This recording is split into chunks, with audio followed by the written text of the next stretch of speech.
C'est le moment d'enfiler votre survêt et vos baskets, puisque l'on va maintenant parler de hip-hop avec vous, Anne-Marie Astier, et vous, Laure Courtelmont. Alors, Anne-Marie Astier, on peut dire que vous êtes un peu la maman du festival qui a débuté il y a maintenant 9 ans. Vous pensiez que le Festival international de danse hip-hop pourrait durer aussi longtemps? Oui, dès le départ. Donc, je l'ai mis en place en 2004. Et dès le départ, ça a été un événement incontournable sur Grenoble. On a rempli le summum avec 2000 personnes. Il a été fondé avec les fondateurs de hip-hop, notamment avec les Electric Boogaloo, anciens danseurs et chorégraphes de Michael Jackson. Et c'est sûr, c'est tout de suite une carte de visite intéressante. Là, les fondateurs du LOC, enfin les fondateurs de chaque style. Et le choix de la programmation a toujours été une programmation d'excellence. Donc on fait venir les meilleurs sur la région et il y a une demande de toujours qui va en crescendo. Ouais. Et comment vous les choisissez justement, les artistes qui viennent chez vous? Alors je fais une sélection très pointue sur leur CD qui m'envoient de leur création et je fais mon choix se porte à la fois sur une création avec un propos, une histoire, un synopsis. Et je souhaite aussi des créations show, très dansées, avec à fond. D'accord, parce qu'on voit beaucoup se développer le battle, mais vous, c'est moins votre truc. Vous avez envie d'un vrai spectacle sur la longueur qui raconte quelque chose. Le battle, c'est un combat entre deux groupes avec une petite choré, avec beaucoup d'improvisation, tandis que là, ce sont des créations très construites, finies, et avec un travail chorégraphique plus poussé. On peut dire que ça se rapproche parfois de ce qu'on peut voir en danse contemporaine. Tout à fait. Le hip-hop est une discipline artistique à part entière qui a fait toutes ses preuves et a inventé une structure et un langage bien précis à travers de multiples styles qu'on peut classer dans la danse urbaine et qui effectivement ont pris et se sont structurés comme la création jazz, contemporaine, classique. On entend de plus en plus des musiques peut-être un peu plus calmes. En fait, les créations de toutes les compagnies qu'on invite ne sont pas systématiquement, et même peu, sur des musiques rap. On a des musiques classiques, contemporaines, jazz, house, on a tous les styles et c'est ça qui est intéressant. Au contraire, même, je dirais que certains chorégraphes ont fait le choix de travailler sur des musiques classiques. C'est génial. Alors, vous proposez la nuit du hip-hop mercredi soir au Prisme. Qu'est-ce qu'on pourra voir à l'occasion de cette soirée? Au Prisme, on va voir 3 compagnies, dont les Wanted Post qui ont été championnes du monde. C'est une des compagnies françaises qui a un actif d'un nombre de créations énorme, qui fait un travail exceptionnel. Un house, un hip-hop, un new style.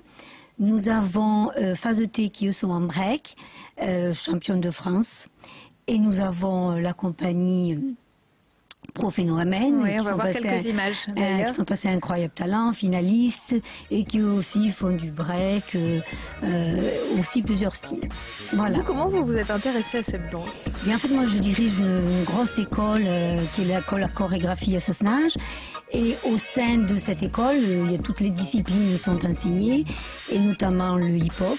Et j'ai toujours voulu, dans le cadre de cette école, permettre aux élèves ne pas seulement consommer, entre guillemets, un cours, mais les mettre en contact avec la diffusion artistique, la création, l'enseignement, parce qu'il y a des stages dans le festival, avec les meilleurs, pour leur donner presque des idoles ou vers quoi ils vont se projeter en travaillant pour progresser. Voilà. Alors, vous parliez des stages, justement, c'est aussi ce qui fait la renommée du festival de danse hip-hop, les stages. Laure Courtelmont, vous êtes danseuse, chorégraphe, vous allez assurer, vous avez déjà commencé ce mardi, assurer certains des cours. D'abord, est-ce que vous pouvez nous parler du Raga Jam, puisque c'est la danse que vous avez inventée? Alors, je me permettrai pas de dire que j'ai inventé une danse parce qu'on ne fait que faire évoluer les choses, on n'invente plus rien. J'ai appelé ce que je fais Raga Jam parce qu'en fait c'est une codification à l'enseignement d'une danse de rue, d'une danse urbaine. C'est une danse que vous avez observée Voilà, c'est la danse afro-jamaïcaine qu'aujourd'hui on appelle dancehall.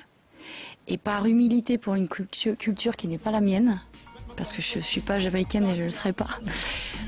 Et l'envie de vouloir chorégraphier et donc monter des chorégraphies ludiques et l'enseigner, Ça a été vraiment un peu une révolution dans la dancehall parce que ça ne s'enseignait pas.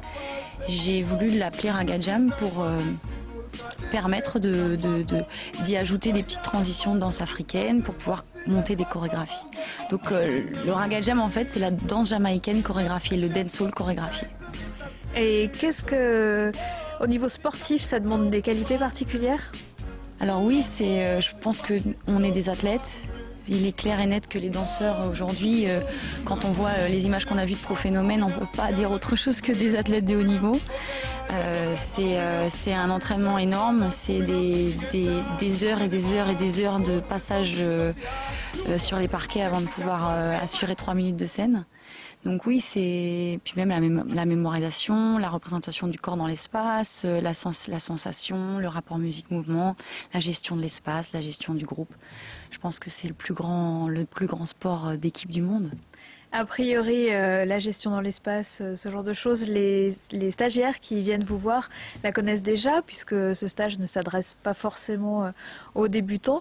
Qu'est-ce que vous leur apprenez? C'est quoi la chose importante que vous leur apprenez? On essaye de leur donner les nouveautés, parce que notre métier aussi c'est d'aller chercher et puis de faire évoluer à notre... voilà, donc on leur donne... bon, moi ce matin on a travaillé toutes les nouvelles danses jamaïcaines, on a travaillé une chorégraphie, et c'est essayer de leur faire travailler la précision, leur faire sentir un rapport à la musique peut-être un petit peu différemment, et je pense que notre rôle à nous, professeurs sur ce stage, c'est d'amener toutes les nouveautés en termes musicaux, en termes chorégraphiques, en termes techniques. Alors, Anne-Marie Estier, rapidement, il y aura aussi 2 autres soirées qui sont programmées au mois de mars. Oui, donc cette année, il y a une nouveauté avec le partenariat de la Ville des Bains à l'Odyssée. C'est aussi à guichet complet comme demain. Et alors là, c'est 3 compagnies, mais ce sont des compagnies au niveau régional, de la région Rhône-Alpes. Une scène réservée strictement à ces compagnies-là, puisque la nuit du hip-hop, c'était plutôt des compagnies nationales, voire internationales invitées. Là, c'est vraiment les compagnies de la région Rhône-Alpes. Et puis à l'heure bleue. À l'heure bleue, alors c'est une compagnie aussi professionnelle, et là, il y a 10 groupes amateurs qui, dans le cadre du concours qui est présenté dans ce festival, les 10 premiers passent et sont diffusés pour offrir une scène justement aux amateurs. Parfois c'est bien difficile. Et vraiment, merci à l'heure bleue qui permet cette chose-là. En tout cas, rendez-vous au moins demain au Prisme de Cessin pour une grande soirée. Ça va durer combien de temps? 3 heures à peu près. Ah, 3 heures de hip-hop. Bon, il faut prendre des forces. Alors, vous allez danser? Non, vous ne serez pas sur scène? Je serai spectatrice. Ouais, vous allez craquer, vous allez monter sur scène. Je suis à peu près fan de toutes les compagnies invitées, donc ce sera parfait. Merci à toutes les deux et bonne soirée, bon festival. Merci à vous.